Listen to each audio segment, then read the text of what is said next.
what was the strategy going into this match? What were you thinking? What were you feeling? Okay, for Andre Galvao, there's a sense in which Andre Galvao had to fight literally the perfect match to win this. Okay, this is a match that's going to be 20 minutes long, and potentially 40 minutes long. Andre Galvao cannot win by submission. Gordon's submission dominance here is just too great. It would be exceedingly difficult for him to win on the ground. Gordon's ground positional game is just too advanced. And so for Andre Galvao, he had to win. If he was going to win, it was going to be in a standing wrestling exchange where most people assessed him as having a measure of superiority over Gordon Ryan.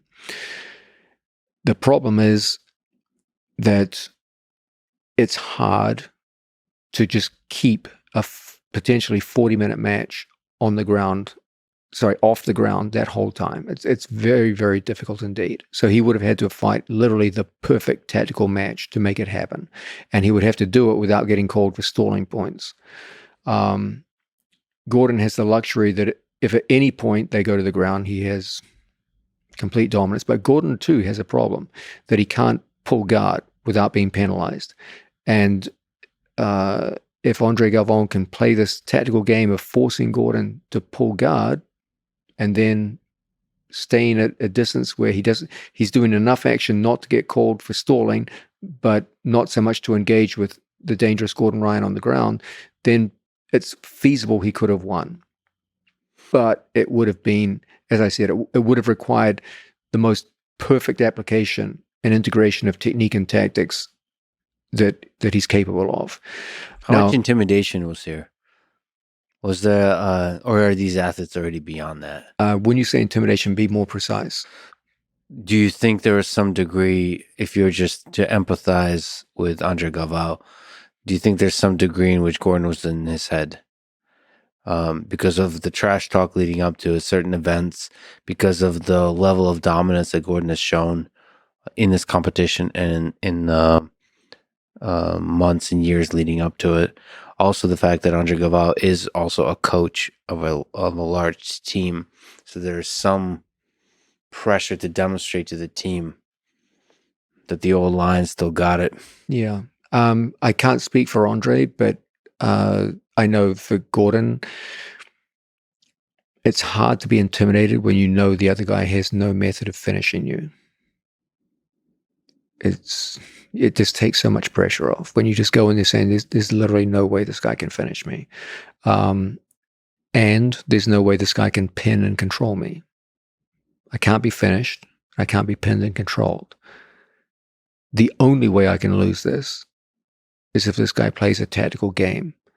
So in his best case scenario, I lose by a tactical game. But from Andre's perspective, it's like if I make one screw up, this kid could finish me. Like you can see which way the intimidation game goes. Now, for the start, things get interesting here. We've already said, if you could just freeze it right there, Andre's only realistic path to victory is standing grappling.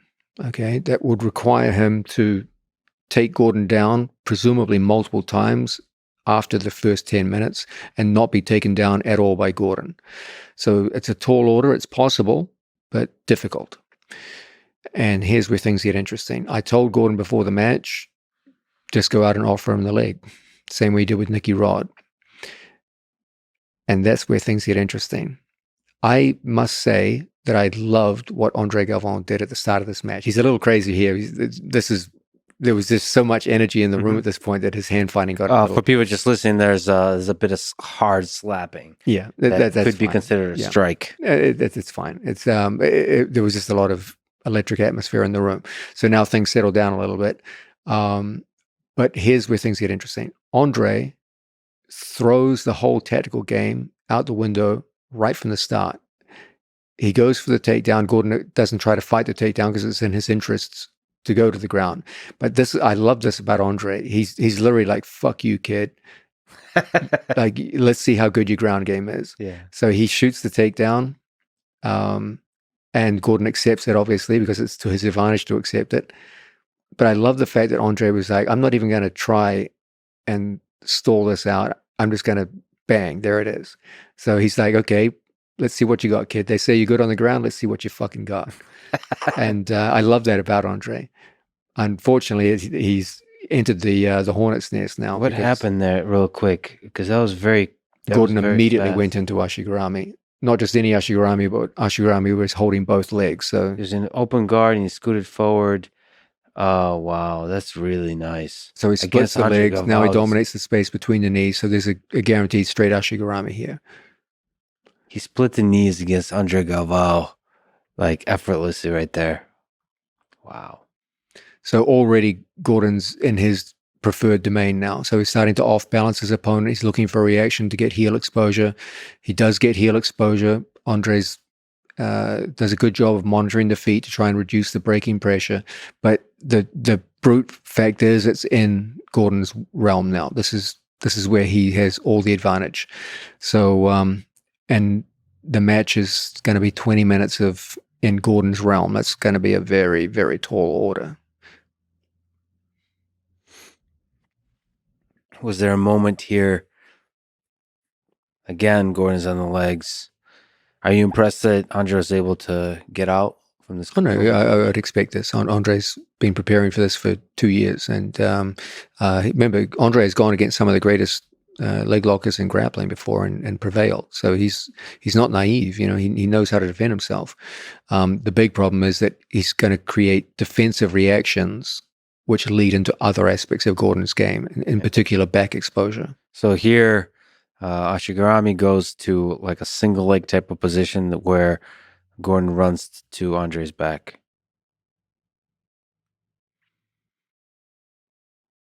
Now he has to return him to the mat. The most efficient way to do so is always courtesy of foot sweeping. So he pulls out a Diashi Harai from the back to sweep him down to the mat.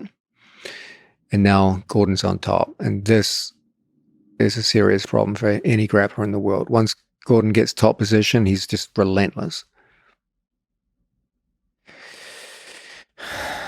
But just getting Andre Galvao's good, just getting the guard back, all of that is great.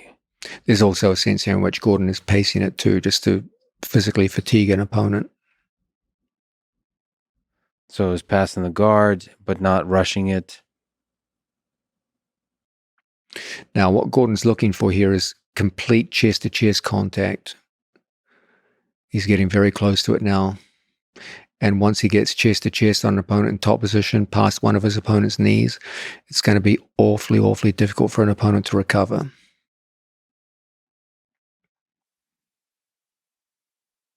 What is he waiting for here? Is there's pressure here?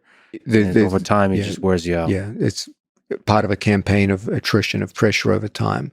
Now he's creating a situation where he's either going to get back exposure or mount exposure. And either way is pretty much fatal when you're dealing with Gordon.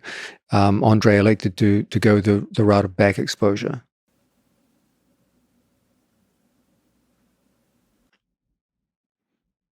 Now Gordon got the body triangle, is on his back. And now it's Now there's one physical problem here. That's that Andre Galvao has a neck like a bull. And he has a very short and very thick neck. So penetrating under the chin for a strangle can be a real problem. He also has extremely well-developed shoulders and upper arms. So when the head comes down and the shoulders go up, there's very little real estate to work with regards to your strangleholds. So Gordon, in time, will trap one of his opponent's arms with his legs in order to take away one of those strong defensive arms. There you can see the arm has been trapped, and now he can start working towards the strangle. And now here is still difficult. It's still difficult, but things are looking good. There's still a considerable amount of time left on the clock. Gordon is well ahead on points. So all the pressure, all the tactical pressure now is on Andre.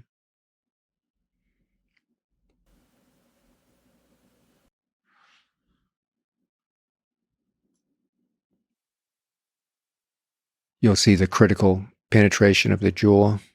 With the wrist. Yeah, wow. Yeah. Now Gordon elects for a one-handed strangle.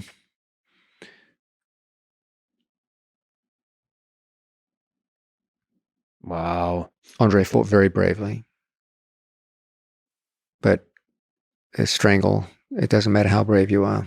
And where does the strangle actually happen in terms of it felt like the strangle was at the blade of the, it wasn't even fully sunk in. Yeah. Where is that like a fulcrum, is like a one-handed choke? There's a sense in which once you get underneath, the inevitable follow-up is coming. So it's again the inevitable. You're feeling the inevitable. It's like to go back to your chess analogy, it's like resigning in chess. Yeah. In chess, it's considered almost like impolite to let it run out when you understand. Yeah. When you understand that death is on the horizon. And there's a lot of respect. That was the beautiful thing with all the trash talk and everything like that. And Gordon always shows respect. I love that about the drama of combat. It's trash talk in the beginning and respect at the end. I think it's when you feel someone. Andre has great skills, and when you grapple someone, you feel just how skilled they are, and whatever issues you had prior to the match evaporate when you feel that, okay, they're just like you, they do the same moves and same kind of concepts, and you see that there's more that bonds you together than separates you, and that's the feeling at the end of most grappling matches.